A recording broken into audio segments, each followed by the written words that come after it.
अरे कोण आले आज भेटायला? अगं बाई किती गोड. थांब तुझ्यासाठी गंमत बघू चांदल्या. बघू फक्त तुझ्यासाठी चांदल्या. बघू. फक्त तुझ्यासाठी चांदल्या. अगं दाखव ना गंमत. चांदल्या. अहो थांबा. अच्छा, काल मी मागितले तर म्हणालीस लाडू संपले. हो मला माहित होतं. आज 7 तारीख आहे. दर महिन्याच्या 7 तारखेला सुनीता येते लेकरांना घेऊन, म्हणून जपून ठेवले होते. हे धर. OMG, माझी आजी पण सेम असेच लाडू बनवायची. मी खूप लहान होते ना.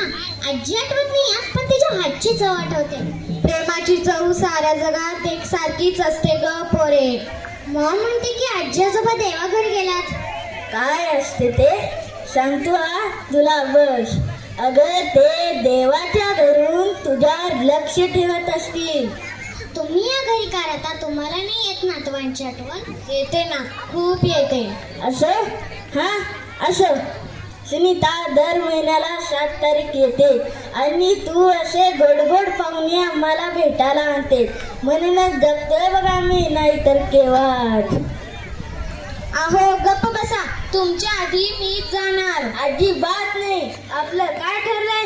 आधी मीच जाणार. आपलं असं काहीच ठरलं नव्हतं. आधी मीच जाणार. माझं वर बोलणं झालंय. माझं पण वर बोलणं झालंय. आधी मीच जाणार.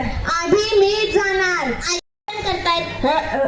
तुला सांगतो सुनीता, कधी भांडण कधी रुसवा, दिवसभरासाठी विषय मिळतो आणि जगाला निमित्त. इथे बघ पोरे. अगं हसतेस का? मी लहान असताना पण माझी आजी माझं असंच तोंड पुसायची. अगं पोरी, जगात कुठेही जा, बापाची कौतुकाची थाप आणि आईच्या पदराचा माप सारखंच असतं. तुम्ही या घरी का राहता? तुम्हाला नाही येत घरची आठवण? येते ना, खूप येते. पण आता दोघंच एकमेकांचे घर झालं बघ.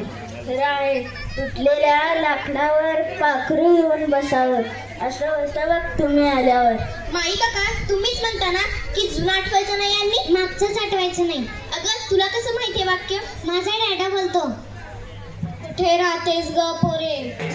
वरद गणपती आहे ना, त्याच्या समोर घर आहे आमचं. नाव काय तुझं पूर्ण? आसावरी संदीप पाडळकर. तुझ्या डॅडाचं पूर्ण नाव काय? संदीप श्रीकृष्ण पाडळकर. श्रीकृष्ण पाडळकर. म्हणजे आजोबा आजी तुम्ही मला सोडून इथे का आलात? मी दररोज रात्री तुमची आठवण काढायची. दररोज संध्याकाळी सोसायटी मधल्या मंदिरात सगळ्यांचे आजी आजोबा यायचे, फक्त तुम्हीच नव्हते. आम्ही घर नाही सोडलं ग पोरे. सरस्वती ते काय नाही, तुम्ही चला आपण आपल्या घरी जाऊयात. नको, तू जा आणि येथे आम्हाला भेटायला येत जा. तुम्ही येताय की नाही, नाही तर मीच इथे थांबते. बाळा, मॉम डॅड तुझी वाट बघत असतील. ते तुझ्याशिवाय राहू शकत नाही. ते तुमच्याशिवाय राहू शकतात ना, मग मी पण त्यांच्याशिवाय राहू शकते. तुम्ही येताय की नाही, नाही तर मीच इथे थांबते. थांबा. मिस प्लीज तुमचा फोन मिळेल? हॅलो डॅडा, तूच बोलतोस ना रे की खोटं बोललं की देवबाप्पा कान कापतो? तू तर खूप मोठं खोटं बोललोस माझ्याशी. पण मी देवबाप्पांना सांगेल की माझ्या मॉम डॅडचे कान कापू नको. आई वडील वृद्धाश्रमात आणि लेकरं पाळण्या घरात ठेवणे हीच तुमची मजबुरी आहे ना. पण डॅडा, आम्हाला आजी आजोबा भेटल्यात आणि तुला मला कधी भेटावं असं वाटलं ना, तर आधी तुमच्या आई वडिलांची परमिशन घ्या, मगच मला भेटा. बाय.